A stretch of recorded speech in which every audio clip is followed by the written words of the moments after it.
Hi, everyone, and welcome back to the Making Milestones podcast. My name is Shelby, as you probably know if you listened to this before, but if not, hello, how are you? Thank you for listening.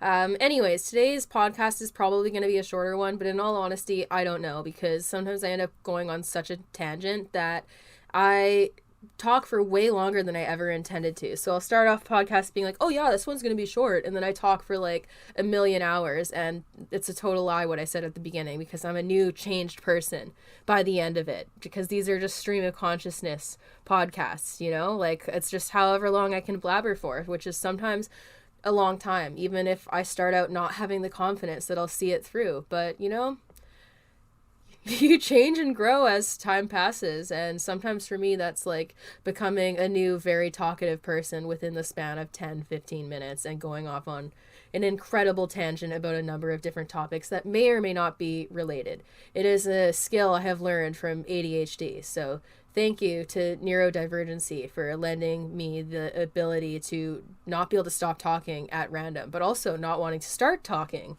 at random.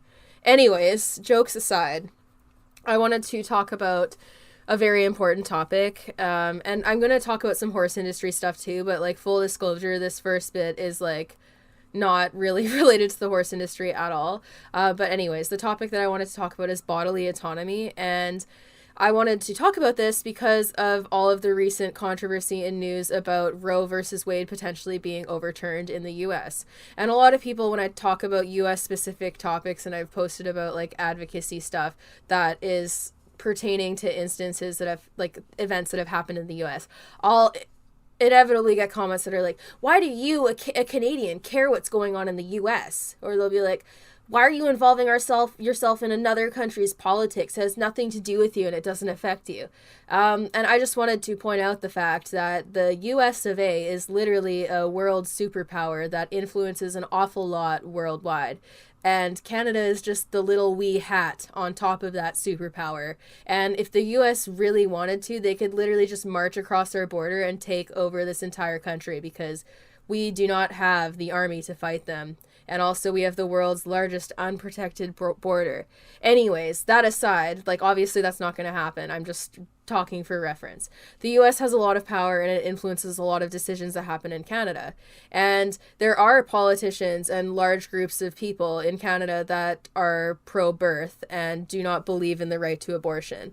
So that is a problem here. And decisions in the US and attitudes in the US have historically influenced attitudes in Canada and honestly worldwide, which makes sense, because if people are viewing mindsets that they agree with but that haven't been welcomed in society or written into law or haven't been for a while, when they see other people advocating for that and it working, regardless of whether or not they are from that country, it is going to get them charged up and they're going to want to advocate harder for what they believe in, because it shows them that it's possible. And sometimes this works in a positive way, but other times it works in a negative way. And we saw this a lot with like how Donald Trump served as like the face for like racism and bigotry in the US, largely because he did so many offensive things that have absolutely no regard for like how it impacts other people, and just a whole lot of like narcissism, selfishness, and lack of care for society that he exemplifies in a lot of his actions and words. Anyways, people like him that think that that behavior is fine and have been repeatedly told that it's not fine or called out for it on it, they get charged up seeing someone in that position doing what they would like to get away with. And we see this in politics too. So anyways, the potential for Roe versus Wade getting overturned, while it may not directly impact my rights because I'm a Canadian, it could in the future, and it will impact a lot of mindsets, and it can cause problems here as well. But that aside, the reason why I care is because I am a person with empathy, and I cannot imagine being in a position where legally my government could force me to carry a pregnancy to term, even if I desperately did not want it, or even if it could potentially kill me. That thought is terrifying, and it's one of the most disgustingly invasive ways that you can use someone's body, and I find it really disturbing that it's even something that people view as reasonable to try to take away, try to force and take away the right to choose if you want to carry a baby or not. And for anyone who has a uterus, I not only sympathize with their struggle or empathize with their struggles in life, with how they may be treated by society, but I also empathize with the fear of being forced into carrying a pregnancy, because honestly, like, I have a huge fear of pregnancy and birth, and it grosses me out. And like the thought of being forced to do that, if it wasn't something that I desperately wanted, like, it makes my skin crawl. Like, I can't describe, like, it gives me a disgusting feeling in my stomach, and if I spiral too hard thinking about it, I can have like a panic attack. Like, it's one of the reasons why I had to stop watching The Handmaid's Tale when I got too far into it, because it really disturbed me, and it honestly doesn't seem that far off base with what people are trying to police with women already and potentially succeeding in. So it was really disturbing for me to watch, and it made me feel so sick that I had to take lengthy breaks from watching it, and then I eventually stopped watching it altogether. But it is such a well-written story, and it's like a good TV show that I do want to watch it again. But it's too close to what people are already openly saying and believing in, and it makes me really uncomfortable, because honestly, the only like relevant argument that I have heard against abortion is largely not relevant. That's the wrong word. The only main argument that I have heard people argue against abortion is rooted in religious beliefs or just personal beliefs of like how life after death works, and how like when the conception of life actually is, and when like a human being starts being a human being. It's largely just based on personal opinion or personal beliefs, but there's a huge religious aspect of it. And the fact that that's being used to enforce law or justify law is disturbing to me, because first of all, not everyone is religious. Secondly, not everyone who is religious is of the same religion. So having to abide by a specific religion's beliefs to the point where you are having your body actively invaded and putting yourself at risk of a whole lot of health issues or death in doing so, that is like there's no way to do that in a moral way, in my opinion, regardless of your beliefs. And I'm going to get into this sooner, because if anyone who is listening to this is anti-abortion, I want you to hear me out, because I understand feeling that way for yourself and having those views personally and not being comfortable with it. You're perfectly entitled to that, but you're not entitled to saying what other people can do with their bodies. So I hope that anyone who has differing beliefs from me will actually listen to this podcast and hear out why I have the thoughts that I do, and perhaps get a different understanding. Because the other thing I want to say is that, like, I've never had an abortion, but like if I got pregnant right now, I would get one, because I'm not ready to raise a child, and it wouldn't be fair to me or a baby. And I'm also not sure if I 100% even want kids. Like, I definitely don't want them right now and how my life is. With that said, like, obviously I am careful and I practice safe intercourse, and I'm not going to go into more detail on that because it's not people's business. But like, it's not like I'm irresponsible, but I'm not in a position to financially, emotionally, or like physically handle that, and it's not something that I want at this point. So that's my decision, and that's my business. And also, like, I don't owe anyone a justification for why I decide something, because like, I don't know, like, it's just having a baby, carrying a baby to term, and giving birth, such an invasive thing. And like the fact that a lot of the people that are making the decisions legally about this are men who are not at risk of ever having their body, like, I don't know what's the right word, like almost like having basically a parasite in their body, because if you don't want it, that's what it can feel like. They're never at risk of having to take on that emotional and physical toll. They don't ever have to worry about it. Because it's not something that they are at risk of having. So it's easy to say all these things when you're not in the demographic that's going to be directly impacted. Similarly, people with different beliefs, even if they are people with uteruses that can reproduce and have kids, if you're in a position where you are open to having kids and feel you could manage it, or you are so uncomfortable with the idea of having an abortion that it's just not something you can do, that's you're entitled to that, and those are your personal beliefs. But that doesn't give you the right to dictate that to other people. Especially with such little knowledge of their lives. Like, it's just such an incredibly selfish and self-absorbed way of viewing things. If you think you know so much that you know that a baby would be better off if it's forced to be given birth to than it would be if someone had an abortion. And I use the term baby lightly because at the time abortions occur, it's not a baby. Like a baby is like it's out of the uterus, it's alive, it's breathing and self-sustaining. A fetus is not that. But anyways, so I wanted to talk about, sorry, I get off track and then I go on tangents. So I know that it's probably really confusing to listen to these podcasts because that's how my brain works. But trust me, if you buckle up and sit tight, like I will get to the point that I'm trying to get to. And what that point is, I don't know yet. You're on the journey with me. So just like I am myself.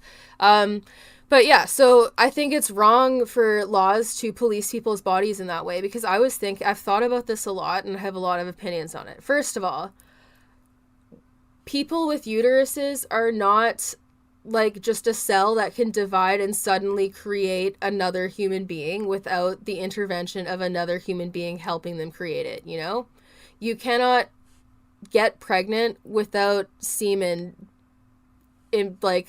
impregnating one of your eggs. So that means that you need someone who has that to give that to you. It takes two to tango, and reproductive laws that take away rights from people with uteruses, it gives them less right to their body than other types of human beings that aren't born with a uterus. And that's not fair because you are given less, as soon as you're born, you have less ownership of your body than a literal fetus does if these type of laws are passed. And you're just you have inherently less right to your body than other people, which isn't fair. And anyways, I was thinking about it. Since you cannot have a baby and reproduce without the help of someone that has semen to give to you to do that, how do you think the average man and like person on this planet would react if there was a law that was like reasonably being considered by higher levels of government that said that all men had to be getting a vasectomy, or anyone with balls has to get a vasectomy until they can prove that they want to reproduce, or that they're like a fit candidate, or that they're responsible enough, or that they decide to go and then have it reversed? How do you think that would fly? Because I think we all know how that would go. People would lose their shit, and like men who argue against abortion would be showing their whole asses online, arguing that it's like not fair to just control someone's body, and that you can't force someone to get an invasive procedure against their will, or put their body at risk, or potentially risk not being able to have kids in the future, and that it's their right to decide what they do. They would be arguing that until they're blue in the face, and a lot of their arguments to defend against that law would be ones that they use to take away women and uterus having individuals their rights. So it's hypocritical because these people are well aware of what bodily autonomy is because they demand it for themselves. And when the roles are reversed, if it impacted them and they felt like that they didn't have choice in the matter of something incredibly invasive happening to their body, they would argue their right to have the choice to decide what to do with their body. Similarly, a lot of the people who argue against abortion that I have seen online, if you talk to them in detail in a conversation outside of abortion, a lot of them are not organ donors. And if you ask them if they'd be okay with someone just like grave robbing their family member and stealing organs, or being forced to donate organs to people who need them because it would save lives, they wouldn't be comfortable with that either, even if you're talking about corpses who no longer need their organs, and organs are going unused or being like cremated or rotting in the ground. People would argue that that's unjust to remove life-saving organs from corpses to give to already functioning human beings who need them to live, because they recognize that even as a corpse, you deserve bodily autonomy. So why is it that we'll defend a corpse's right to have organs that aren't going to go unused when they could help other people? We'll argue the right to that, but the same very people who think that they should have that right think that it's fair to force a woman or a uterus having person to carry a whole ass pregnancy through and give birth. And then they also think that it's a better solution to just like, if their person can't raise a baby or can't afford to, that you can just adopt it out, because like that's a solution. All these adoptive homes that are like healthy and able to take on all these extra babies that would inevitably be created if people actually succeeded in depriving women of access to abortion. They would have nowhere to go. And a lot of these people that I see arguing against abortion, I ask them, they don't have adopted kids. They're all their own children. They don't adopt. Most of them don't foster, and they don't intend to. But then they think they have the right to tell all human beings that could get pregnant what they need to do to handle that in a situation, and like play off adoption like some easy solution that's better for the potential child, all while not actually helping the problem that like the helping provide homes for adoptive children that they're advocating for the creation of.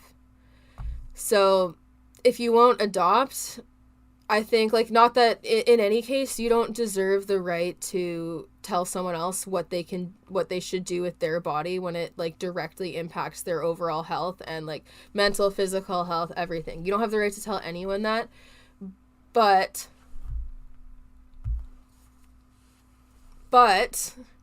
you have less of a right to do that when you're not even actively trying to solve the problem of like children needing families and homes by adopting them. Like, if you're not even contributing to the solution for a problem that you're advocating for the existence of, you don't deserve the right to try to say like, oh yeah, you can just adopt out this baby we're going to force you to have if you're not equipped to care for it, but first you have to carry it to term and give birth to it.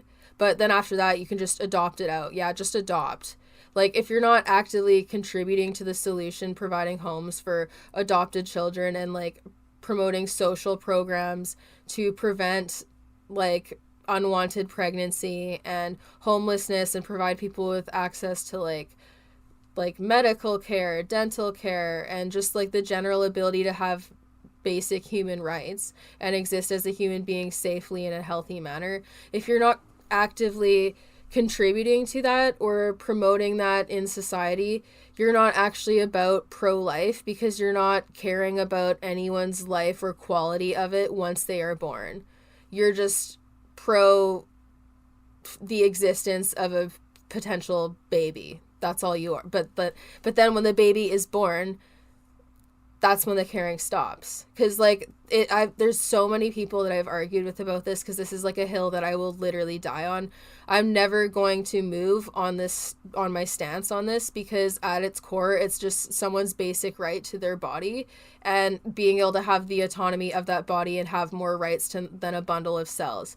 And also, I don't think that babies should be viewed as like a punishment for having sex, because like sex isn't only about procreation just because some people believe it is. If you believe that, go for it. Pop out as many babies as you want and only do it for that. But like, no one else cares about what you have to say, because they are not sleeping with you, and they wouldn't want to if they knew that those were your beliefs, because we'd be like, what the fuck, gross, I don't want that. Anyways, so you're entitled to having your beliefs and rights in a relationship and what you would do if you get pregnant, but you cannot project those onto other people, especially when you do not contribute to bettering society in a way that would render all of these issues unproblematic. Like, the only way to actually be pro-life is to be pro-quality of life and pro all of the things that contribute to healthy families and people's ability to manage and afford children. And a lot of those things are directly impacted by these type of people's other beliefs of like how the government should be run and how people should be paid and work and like what access to resources people should have. Like, they directly defy their very belief of being pro-life with every other action that they do. And that's why this frustrates me so much, because these people are totally happy to like deprive homeless people of shelter, despite the fact that there's more than enough empty houses to house them, and the money could be there to set up better social resources if they tried. And also just ending the stigma in general and like the things that lead to homelessness. They don't care about that stuff. They will, like, I've literally seen a lot of people with anti-abortion views. They'll literally be like, oh, well, like, I don't want to pay taxes for someone else to live in a house or have access to food or get medical care. And it's like, okay, so you're so selfish that you'd literally rather see people shivering on the street with no roof over their head or dying of preventable ailments than pay part of your taxes towards that. You're really so selfish that you'll do that, but you're trying to tell people that you're pro-life. Like, give me a freaking break, man. Like, I don't even, like, I failed to see a logical argument for taking away bodily autonomy from uterus having people that isn't just rooted in, like, I think that I am entitled to controlling and enforcing my personal beliefs on other people just because I really deeply believe them. Because there's so many ways to poke holes in these people's argument of, like, how pro-life they are, because they openly share a lot of their other political views and, like, societal views and moral views that directly conflict with what they are saying of being pro-life. Because, for example, a lot of people who would be most impacted by lack of access to abortion are low-income individuals. And they would, if they had access to free contraceptives and, like, medical care and, like, housing and access to jobs and, like, things that they need to be able to live and provide for themselves and deal with any underlying mental health conditions or disabilities and so on and so forth, like having access to all of the things that they need to be able to easily exist in society, and be included in it, they would be less likely to have unwanted pregnancies and have the contributing factors that lead to, like, the need for an abortion. And on top of that, if they had that support, if they did get pregnant, it would be a lot easier to decide whether or not you want to keep that if you have all the resources you need to medically pay for all the bills to have a child, and also, like, housing and time off work and all of that stuff. If you had access to doing that, a lot more people would be likely to keep pregnancies, even if they weren't planned. But the lack of access to that, especially when we're talking about a country where they don't have universal health care and you could have to pay to go to the hospital to have a baby, it is complete nonsense to think that it makes any fucking sense to police something like that under the guise of it being pro-life, because you're anti-life in so many other ways. Like, you're not pro-life if you think people should have to be able to afford their medical bills in order to deserve medical care and treatment, or that people should be able to have had, like, work hard enough or have access to a job or access to the circumstances to lead them to being able to afford, like, the rising costs or, like, living in certain areas and so on and so forth. That people should just work hard enough to overcome, like, barriers that have been placed in front of them since birth due to how they were raised or, like, lack of support and so on and so forth. Like, you're not pro-life if you're just like, oh yeah, screw all these people, like, I don't care about them, I don't want to pay that for my taxes. Like, if you think that people should need to be able to afford the cost of living, like, just to exist as a person and deserve to be fed and clothed and housed and not feel like shit about yourself, if you believe that you need to be able to afford that, you're not pro-life. Because, again, you don't care about quality of life. Like, being pro-life should be, okay, let's address the factors that lead to a lot of, like, mental illness and depression and health issues and suicides. Let's address all of these factors that are causing people grief and making their lives so unbearable that they are unable to enjoy the day by day or don't want to be in this world anymore. Like, being pro-life is addressing all of that. You can't just be like, oh, I'm going to protect the fetuses and just that, and then I'm just going to fuck off and be selfish literally every other waking second of my life, not caring about all of these ways that people are actively suffering in much more gruesome and traumatic ways than you'd ever see at any, like, Planned Parenthood clinic or abortion clinic. Like, you're talking about a being that isn't even sentient and isn't developed, that is existing with a uterus having individual as the host, deserving more rights than entire humans who have existed in this world and have thoughts and beliefs and emotions and cognition and the ability to exist without being implanted in a host.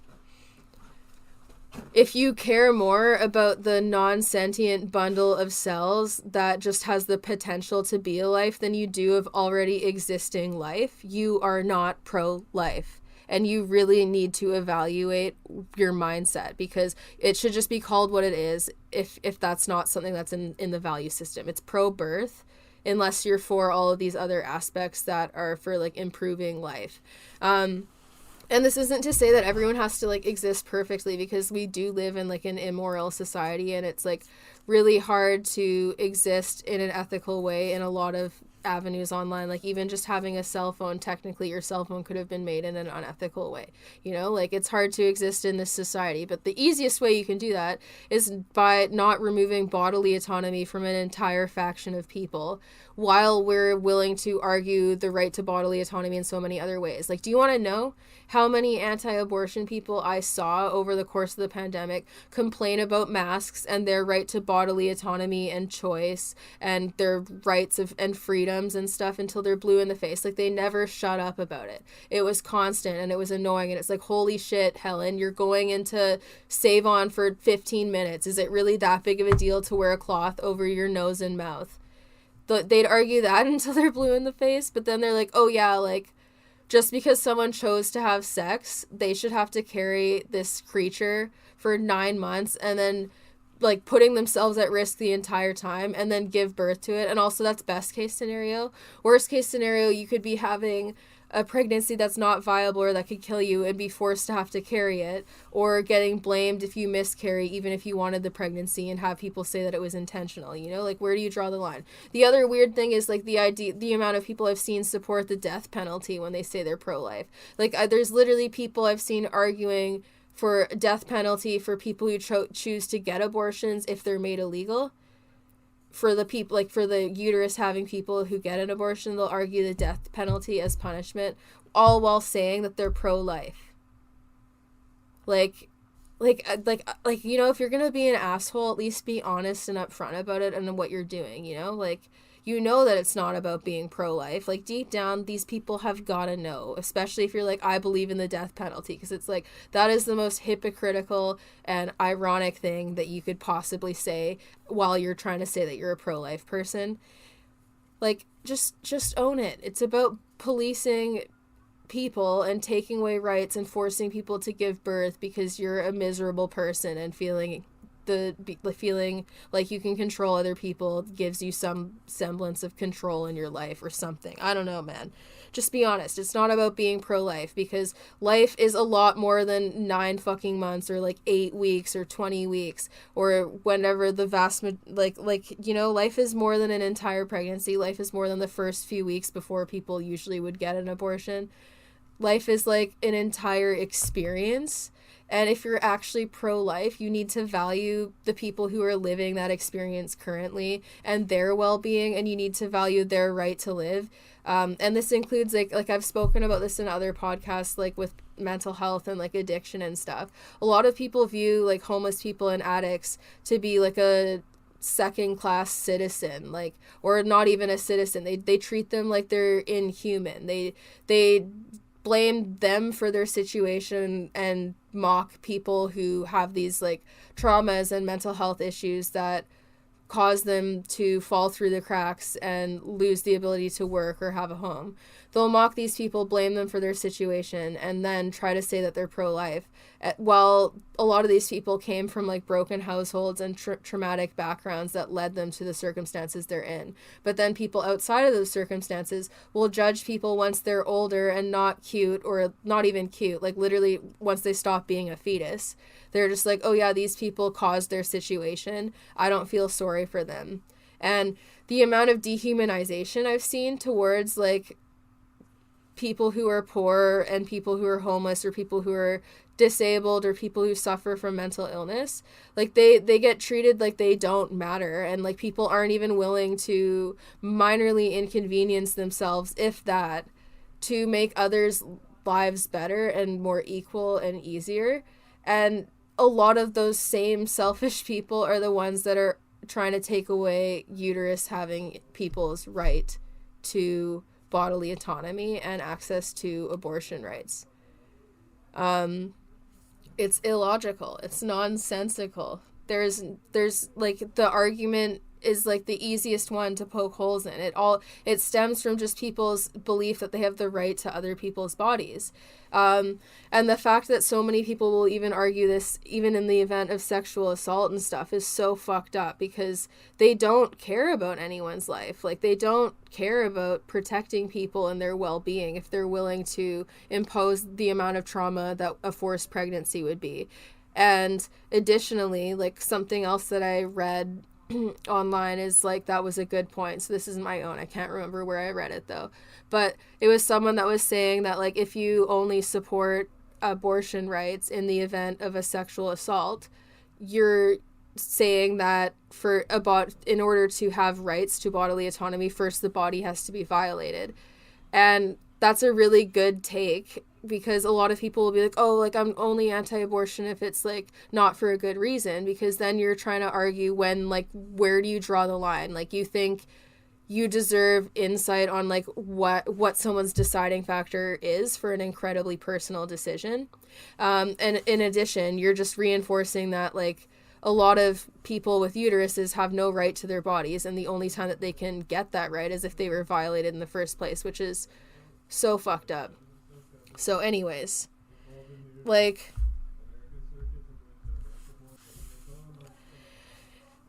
yeah, anyways, it frustrates me because I don't think that there's ever a fair and reasonable argument in defense of, like, these people's beliefs. And anyways, like, it's like, even where they think they might have a relevant argument, it's like, it's your belief that you are more qualified to decide when someone can or cannot safely carry and / or raise an entire ass child. You think that you're more qualified to make that call and define what would be good quality of life for the resulting human being than the person who would be caring for at least 9 months until the birth of the person. You as a stranger are pretending you have more insight on whether or not that's going to be a good decision and whether or not that's going to be pro-life for the resulting human being than the person who is actually going to see that entire act through. Because, like, being pregnant, I've never been pregnant, but, like, having seen other people go through it, it's not a freaking cakewalk, and there's a whole lot of health risks for pregnancy and birth.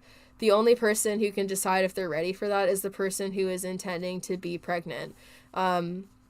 And the ability to do so is really important for mental health for both, like, the person who may be pregnant and potentially the resulting human being from that pregnancy.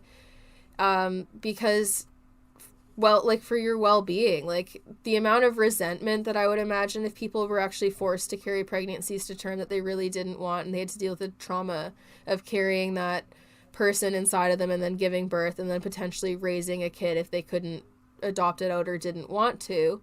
Having to do that when you didn't want to can result in someone being resentful towards the resulting child, even if it's obviously not the child's fault because they didn't get to choose to exist either. Like, neither individual consented to the birth of that resulting child, including the child themselves. And it could result in parents being resentful towards the person resulting from the pregnancy. And also, it puts way more responsibility on people with uteruses than it does those who impregnate them. Because they have to at the bare minimum, they have to carry a baby to term. And that is way more impact, like, physically and mentally, by far, than what would be on the other half of that relationship. And, like, this isn't to say that, like, the men involved or, like, the people involved in these pregnancies that aren't going to be the ones carrying the babies, that they can't be really passionate about what they prefer the desired outcome to be.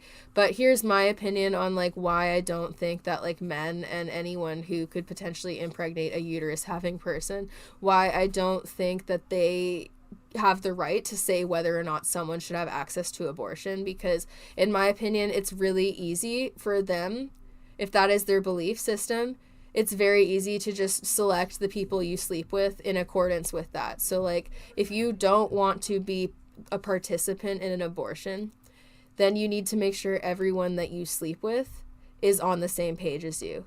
And at the bare minimum, you need to make sure that you're extra fucking safe if you're not going to check. But also, if you do that, then the consequence for not checking and not making sure you're on the same page is potentially having something you don't want to have happen.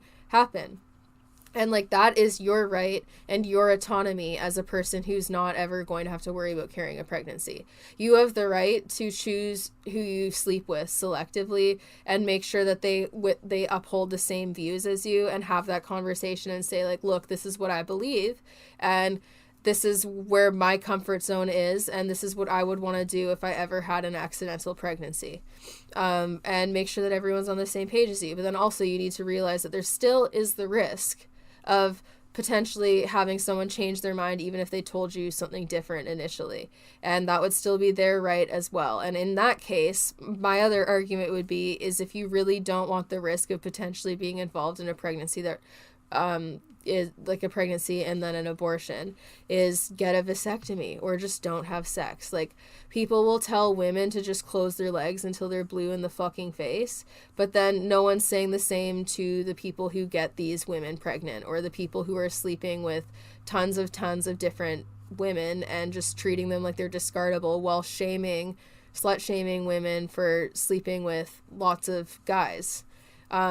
Or even not, if they have not lots. Like, anytime someone gets pregnant when it's unwanted, or if they're young, they will get blamed and they will get perceived differently and they will get slut shamed way more than any man ever would, because the guys who get them pregnant are never talked about. Like, they're never perceived in the same way. They're never blamed, despite the fact that it wouldn't be possible to have a pregnancy without their involvement.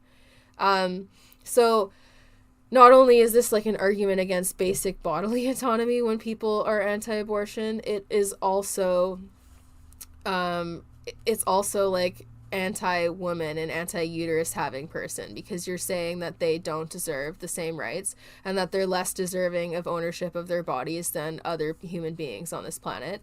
And it's also holding an entire demographic of like men and like penis having individuals. It's holding them completely unaccountable for their actions and allowing them like an easy target just to pawn off the blame onto, and hold resentment towards. And it's not fair. Like, I see so many men online talking to women in disparaging ways, and just like when women have pro-abortion stances, they'll just be like, oh, just close your legs. I had people do it on my own post. They're like, and even women themselves would comment and be like, oh, well, they could just close their legs if they don't want to get an abortion, but if you get pregnant, like, that's not, like, you can't just like get out of it. Like, you have to see it through. Like, it was your choice to have sex. And like, even women will argue that. And it's such an anti-women stance, because it's like, dude, like, did you miss sex ed? And unfortunately, yes, lots of these people did, which is part of the problem with this whole debate, because a lot of these same people who are the most anti-abortion are the ones that also don't think their children should be taught sex ed. So unfortunately, a lot of these people don't actually understand how sex works. But I'll explain it to you. You can't get pregnant without some participant giving you the cocktail to get pregnant, if you know what I'm saying. So it requires two to tango, as I said earlier. And whether or not people are being taught that in school, it's your job to do your due diligence and realize how things work, so that you're not disproportionately blaming an entire demographic of people and expecting them to just sit down and take it and consistently get held to a higher standard and have less rights than such a huge portion of the world. Like, it's so stupid. It's like, this is 2022. Why are we still upholding views like this and like condoning it and trying to like make it law? Like, come on. The other thing, like, this is unrelated to just the abortion thing, but a lot of these people who hold this mindset, they call everyone else snowflakes, and it's like, you're calling everyone else snowflakes when like you are so sensitive and like controlling and weird that you're involving yourself in the personal business of like literally every stranger on the planet and try to say what they can and can't do with their body, like with their relationships, with their gender identity, with their sexuality, and so on and so forth. Like, those people call us snowflakes, and it's like, you're literally the biggest snowflake ever, because you're so sensitive and weird that you can't handle other people existing differently than you without having a conniption. So yeah, anyone who has views like that, it's like, even if you don't understand someone's reasoning for something, if it only impacts them and it doesn't you, and if it makes them happy, and if it's the best choice for them, like, just mind your own business. You don't have to surround yourself with people who have views that you don't like, but you also don't have to control them and take away their rights. Like, you don't have the right to taking away other people's rights just because you don't understand or don't believe in things that they do. Like, you know, like, you probably like certain foods that other people don't like. That doesn't mean you're less deserving of rights than the people who do like them, you know? People have different preferences and different lives and different problems and different factors to consider in life, and they are the only ones who can make highly personal decisions for themselves. And by arguing for taking away bodily autonomy and basic human rights from huge portions of people, we're upholding a lot of problems that impact, like, everyone.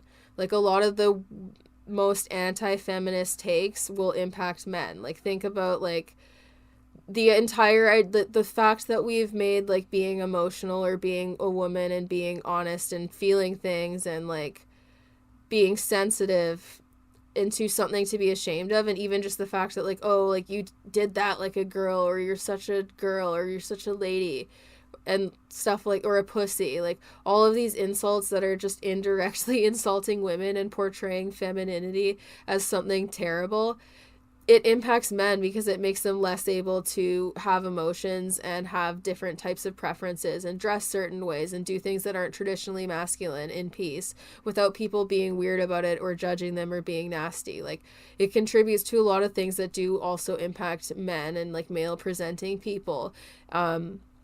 And, like, we all end up losing out.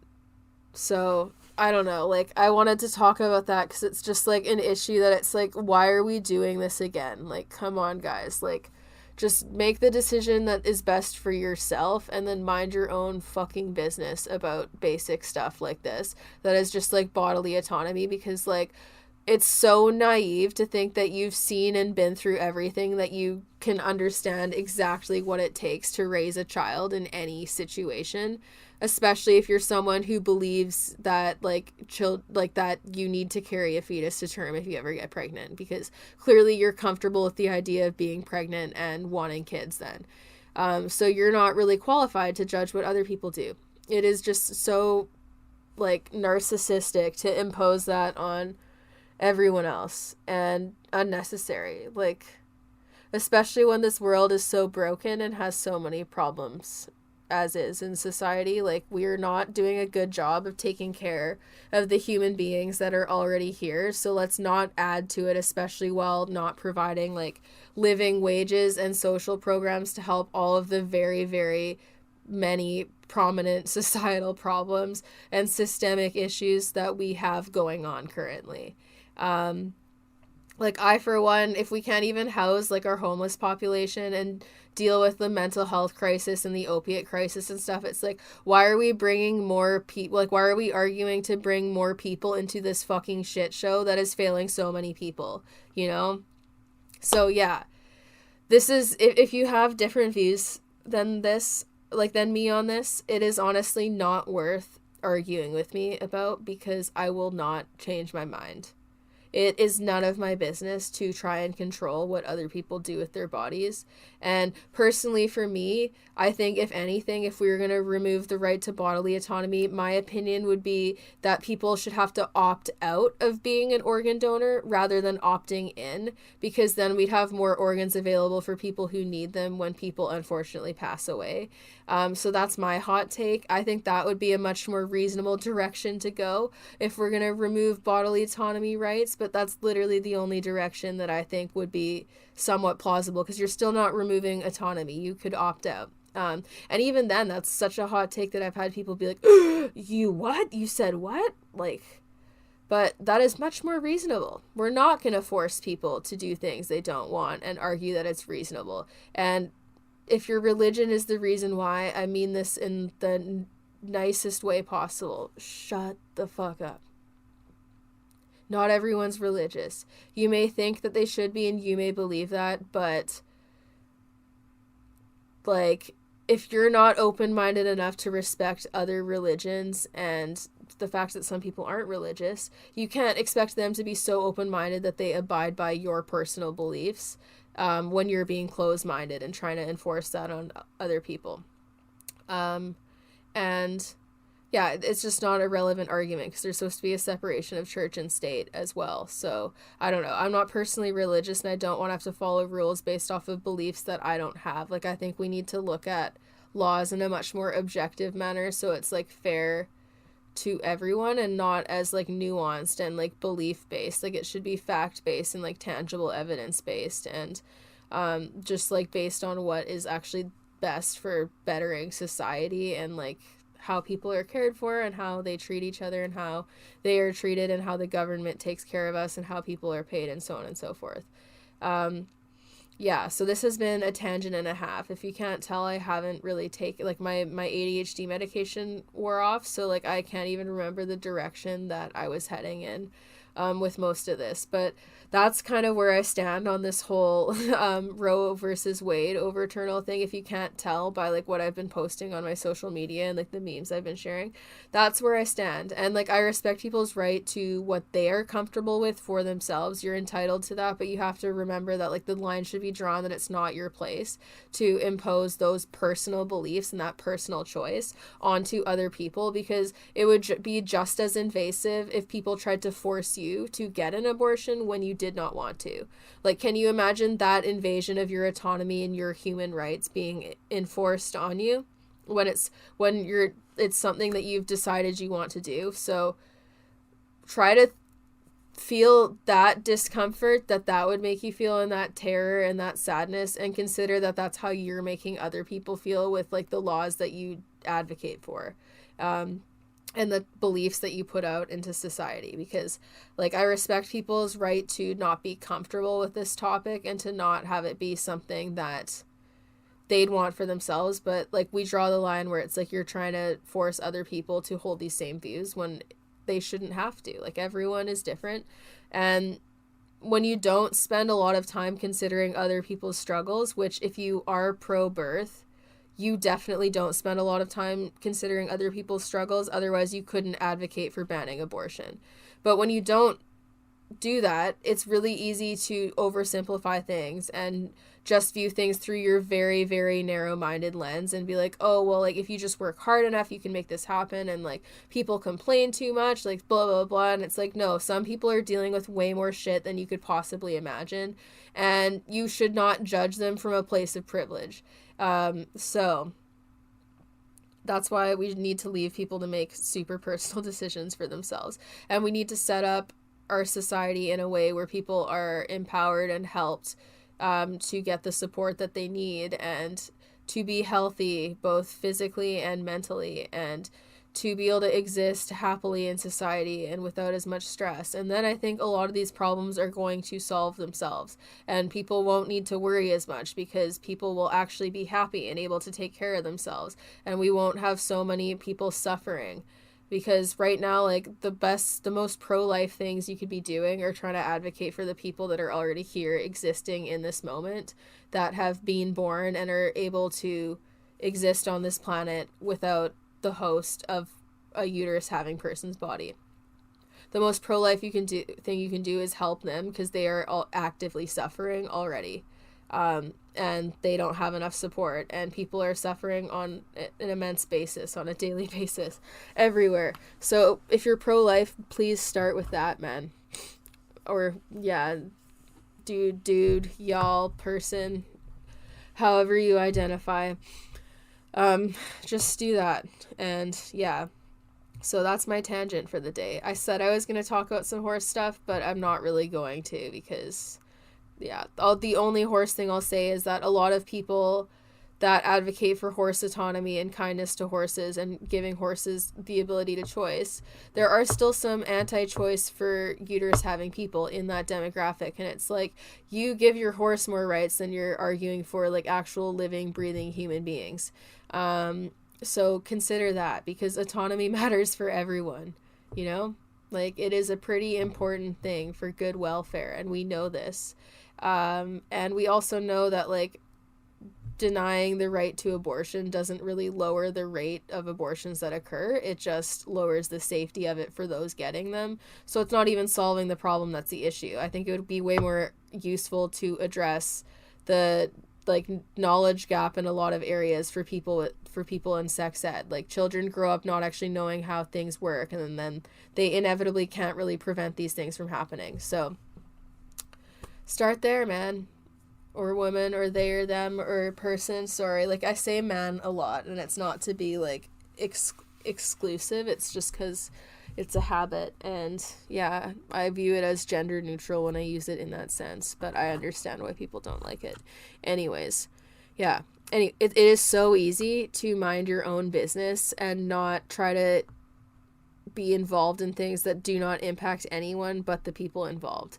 Also, a lot of last thing, a lot of the anti-abortion people I've seen commenting on my stuff will tell me to shut up and mind my own business when I'm responding to horse abuse videos, but then they don't mind their own business when they're trying to say what someone else can do with their own body, which is another form of hypocrisy, as I so mentioned throughout multiple times in this podcast. Because they view it as a problem to hold people accountable for inflicting violence on other creatures that are existing, and actively feeling and being sentient and living on this earth and planet. They view it as not okay to criticize that, despite the fact that another being is being deliberately impacted in a negative way. Meanwhile, they think that they have the right to impact a living, breathing person with a uterus in a very terrible way by what they advocate for in the law. Which is interesting because the only one who is involved in that decision is the person whose body would be carrying that fetus. And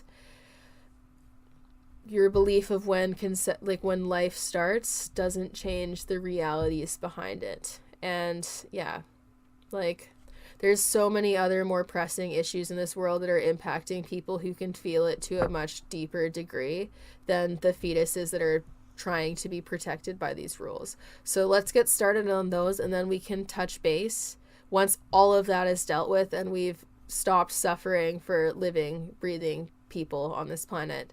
And then, yeah, we can touch base whenever the fuck that happens, which there is no end in sight for all the terrible stuff that has been going on and all the people that are suffering because of some of the things that we normalize and enable in society. So who knows when that'll be, but until then, let's not talk about this ever again, other than to argue about why people should not be platforming these laws or the removal of such laws and liberties for people.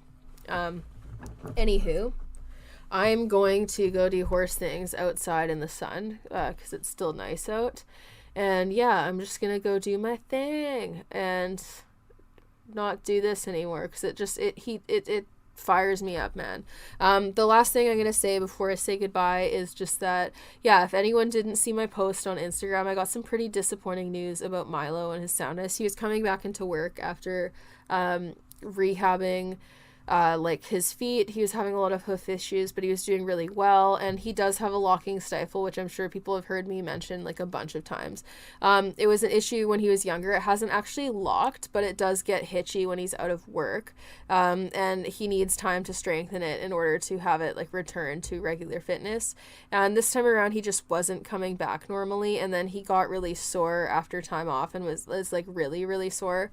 So we were looking further into it with diagnostics, and he's already had like a lot of diagnostics over the years, because when these problems started, it was initially he got like a massive bout of ulcers, and it was after like a really stressful, terrible trail ride. The video's on my YouTube from like Halloween 2020.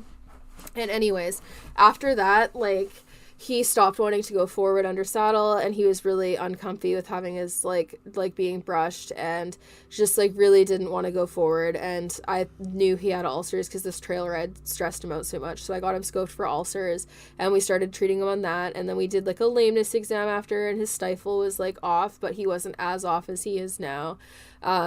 And then we did a ProStride injection at that point, and then rehabbed him back. And then he had like a lot of the summer off out in the field and was like looking great and was doing really well, and his hooves were getting a lot better, and lots of improvement. And I just didn't really have time to work him, which is why we kicked him out on the grass all the time, because he needs to be moving around because of the stifle.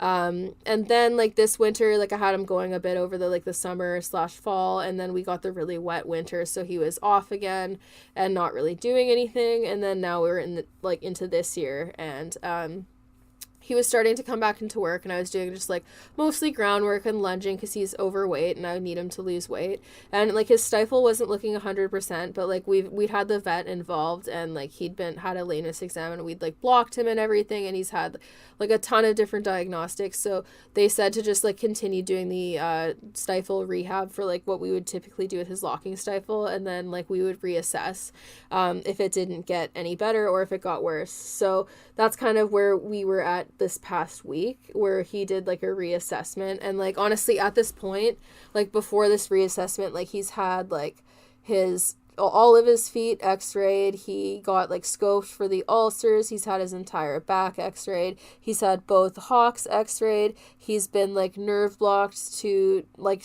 know exactly where like the discomfort is when it is present. So like he's done all of that. He's had his stifles ultrasounded, like all sorts of stuff. So this time around it was like a recheck, and so we did like a full lameness exam, and then we x-rayed his feet because we were doing it to compare to prior x-rays, and his soles are way thicker, which is great. So he's doing much better with that.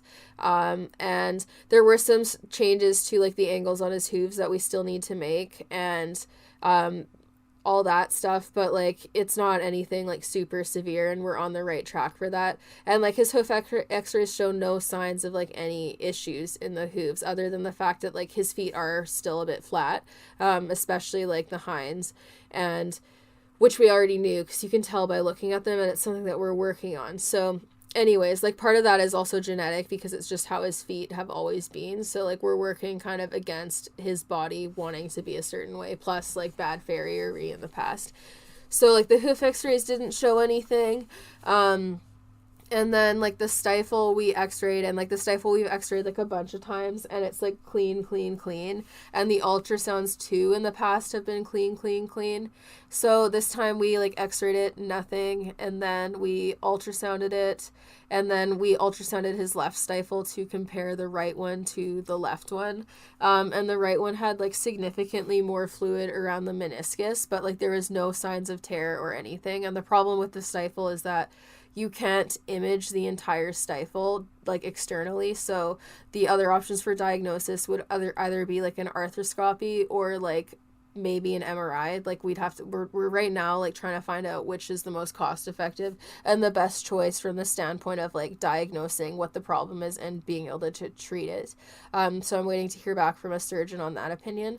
But anyways, like we can't go any further, and like all of the diagnostics we've been able to do thus far haven't like given us any clear answer, which is really, really frustrating because like now, especially on his stifle, like he's really uncomfortable. And then his right front hoof, he still has sensitivity, which from the x-rays he really should not have. Like there's no, like he's had all around hoof x-rays like multiple times on that foot. The angles are better, and like he has way better like angles to the pastern and pastern connection. Like it's way more correct. There's still some changes that need to be made for sure, and like the toe still needs to be taken back shorter, but like with how his sole has developed and how his feet are, he shouldn't be as sensitive in the foot as he is, and he's still been getting like stone bruising too.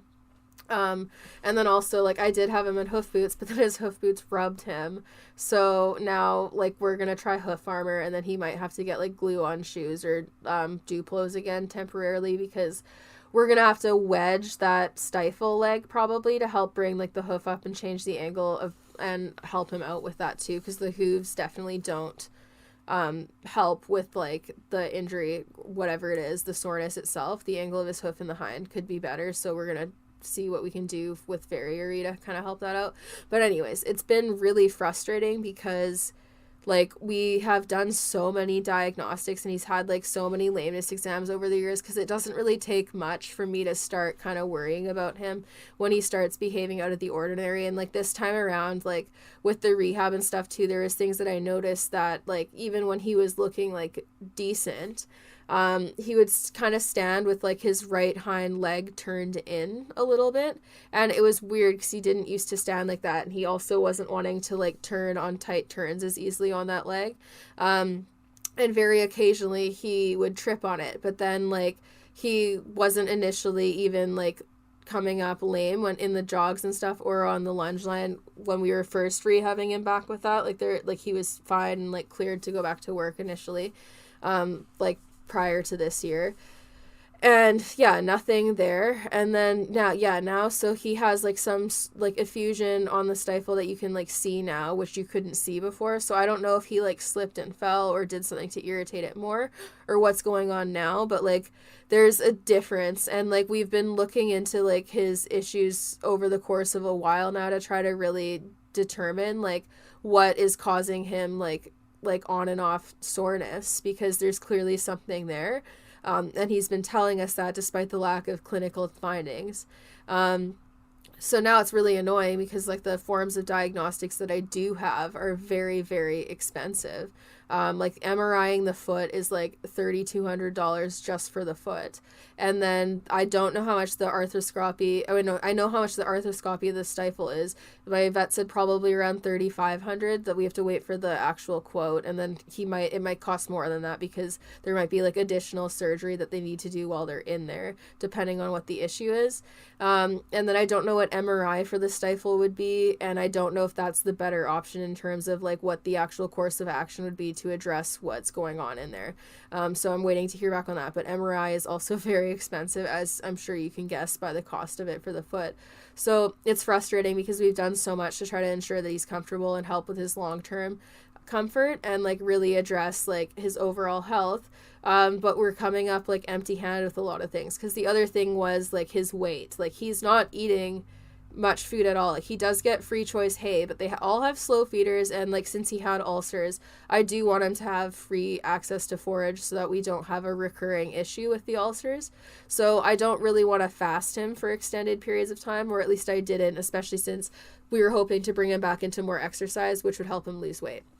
Anyways, he already had an IR blood test to see if he was insulin resistant, and nothing was out of the ordinary. And we're doing another one now, and we're doing a more in-depth blood test for other issues as well, to see his like general health and see if there's something else going on, because he's not eating much at all. Like he gets his supplements and he gets like his hay, which is like a really not high quality, not high sugar, like just local grass hay here. So it's all low sugar, and then he's obviously not on any grain. And like he doesn't have access to grass much either. And he's just like really heavy, and like he did become an easier keeper once he stopped growing and like his like metabolism kind of leveled out. But he's never been like this, and I think part of his weight issue must be the fact that he's been uncomfortable and not wanting to move around as much, because I do think that contributes to it for sure, because he's never struggled with weight to this degree, and now he's fat and needs to lose weight, but like he's too sore to work right now, and we have no idea why he's sore.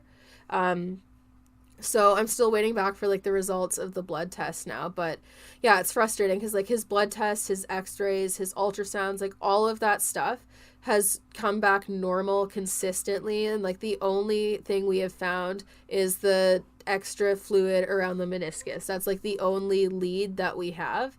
And it's very frustrating because I've been looking so hard, and I want to make sure that he's comfortable, because like even if he's standing funny and doing stuff, like he'd pull away his right hind foot more from the farrier, and didn't want to stand on it as much, especially like when his right front was up too. He'd want to like shift his weight and adjust more, and like he's not a bad boy, he's really good for the farrier, but he'd have to take the foot away because he was uncomfortable. And at that point, like when this first started, there was nothing coming up on the soundness exams, and he passed a soundness exam, especially after like the rehab stuff and after the pro stride initially.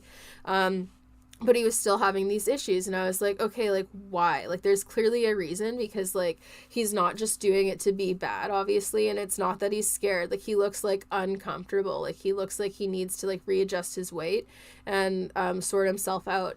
And so now I really want to find out what's going on, because like he's not comfortable, and I want him to be happy, and I want him to be able to just like exist happily and like be able to address his weight in an easier way and start exercising him, and at least just have an answer, because nothing makes sense right now. And with the amount of diagnostics that we've done, like honestly, with the vast majority of horses that I've x-rayed and like vet checks I've been present for, like most horses have something that you can find as a clinical finding on their x-rays, especially when they're having lameness. And in a lot of cases, you'll find clinical findings of fairly significant things on horses who are sound as well. So the fact that we've x-rayed him as much as we have and in so many different areas, and he's been clean with like no signs of like anything going on, is super frustrating, because he's like not, his behavior and like his comfort right now is not showing us that there's no clinical findings.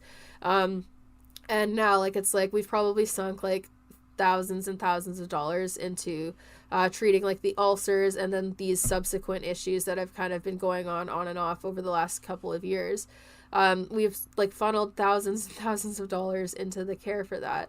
And now it's like I need like $6,000 to $8,000 more, or possibly more than that, to continue helping him. And unfortunately, both his right stifle and the right front aren't covered by his insurance anymore, and especially after like the ulcers. So really the only thing his insurance covers at this point is if he needs colic surgery, which is the main reason I have it, so it's not the end of the world. But yeah, it's a huge expense, and I'm just frustrated because I want to help him, and at this point we really don't have any answers, which is incredibly frustrating. So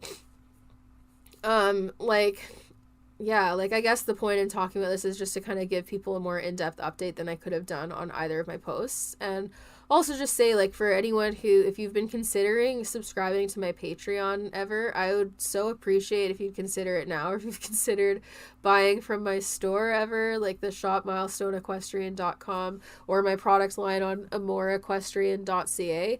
If you've considered it and you're able to, please check out my products, because a lot of my regular income is currently in product sales right now, because I have to do a huge financial output to order in product quantity.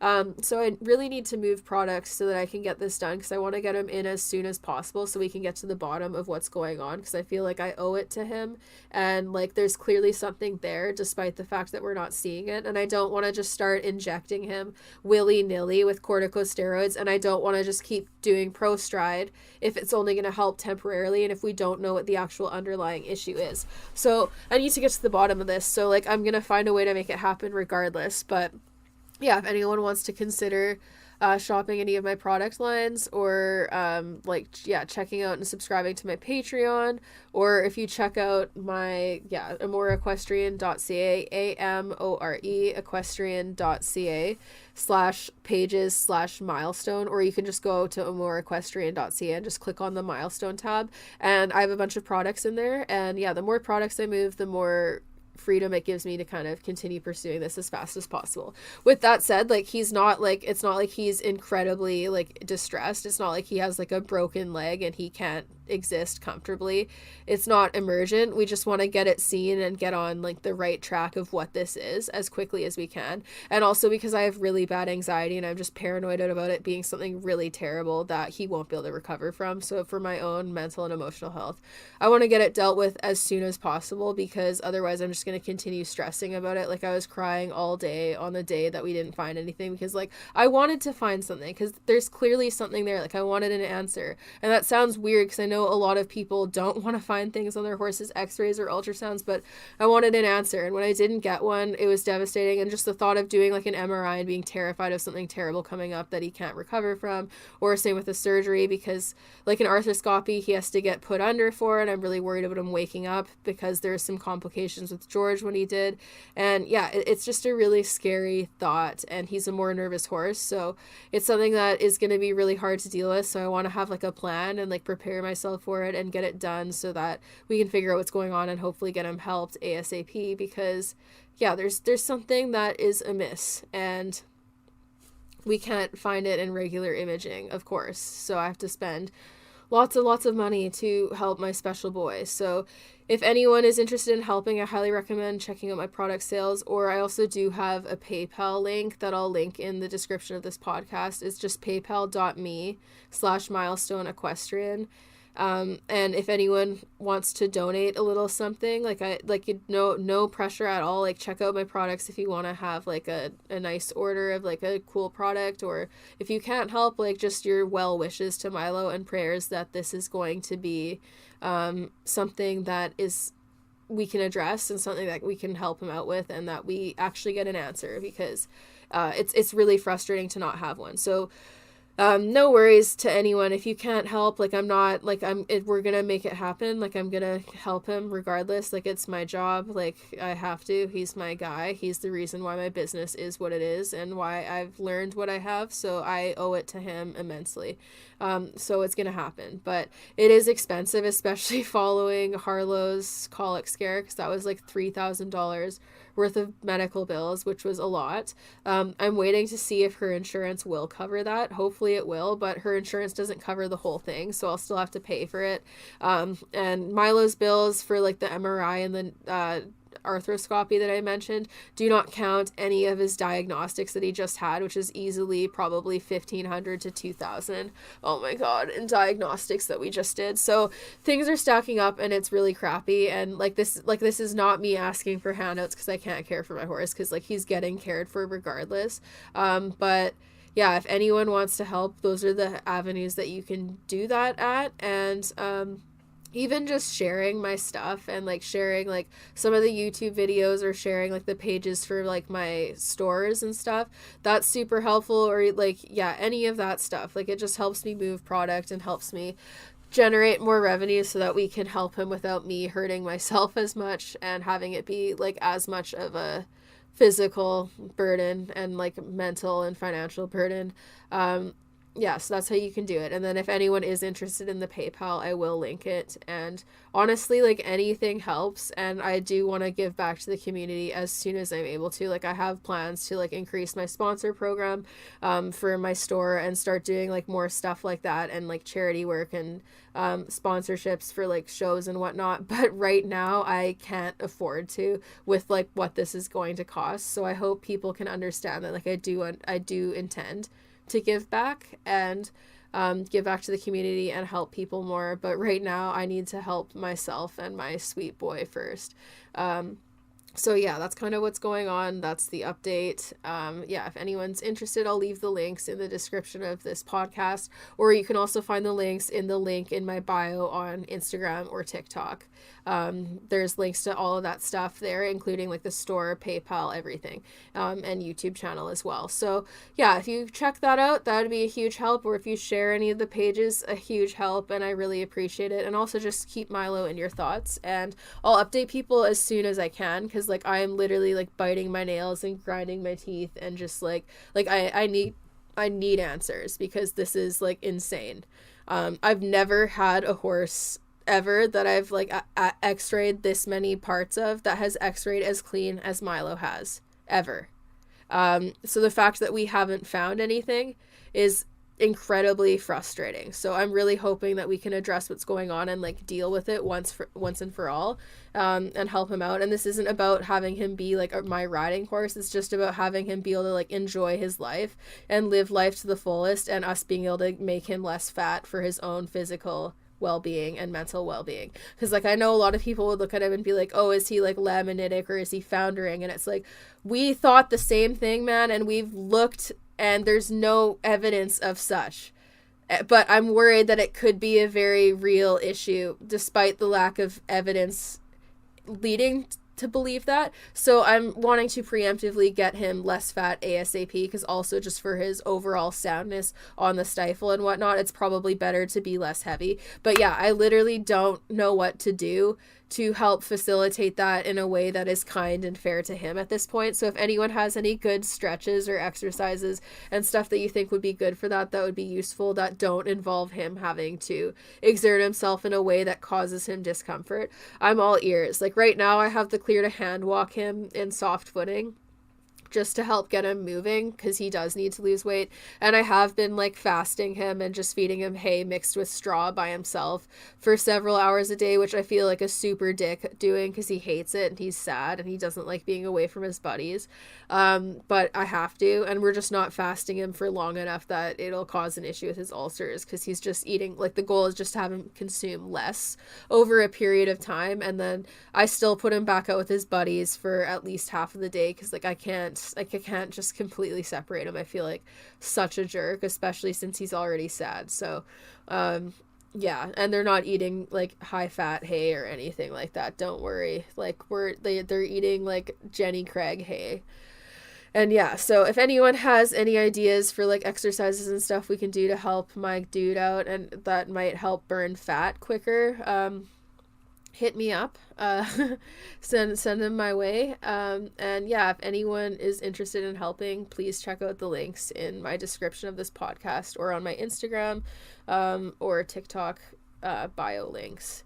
And yeah, I really appreciate it. And yeah, I'll do another podcast updating once we have more info. And yeah, like, just keep him in your thoughts, because especially if he has to get put under, like, it worries me sick. Like, I'm going to be a mess until like we know that this is gonna be safe and okay for him. So yeah, anyways, thank you everyone for listening. That was my rant for the day on bodily autonomy.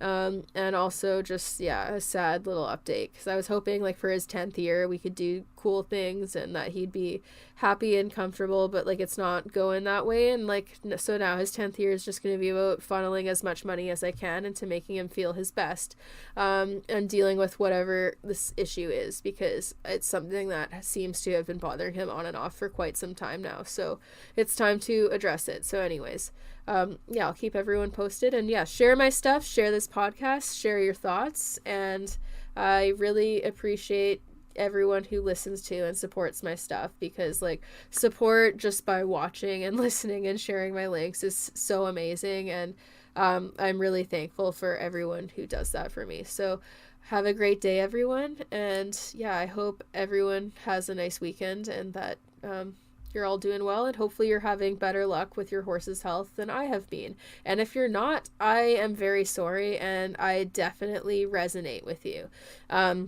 And one little thing that I have told myself that I want to tell anyone who has problem horses before I go: if you have horses who seem to have more health issues or more injuries or more things that you're looking into and trying to get to the bottom of, just consider the fact that the reason for that might be the fact that like where you draw the line for like their soundness and happiness is a lot, like you demand a lot more in terms of care for them than other horse people might. Because with Milo, for example, I could have just injected him with corticosteroids and it probably would have made him sound temporarily, but it wouldn't have addressed what's going on, and we don't know what's going on. So with how far I'm looking into this, he might look like the incredible problem horse, but really I've realized a lot of this is just worrying about him and advocating for him for like a consistent period of time, and like same with other horses as well. So if you're ever feeling like you're just cursed, just consider that like maybe you're just listening to them more and looking out for them more, but also, yeah, maybe they're more accident prone, because I've noticed that geldings in particular seem to just love injuring themselves. Anyways, that's completely anecdotal about the geldings, but yeah, consider that and don't beat yourself up. And yeah, well wishes to your horses if they're also having their struggles, because yeah, horses are the best and worst thing sometimes. So I get you if you're in the same boat as me. Anyways, have a good day, and thank you for listening to the Making Milestones podcast. Thanks, everyone.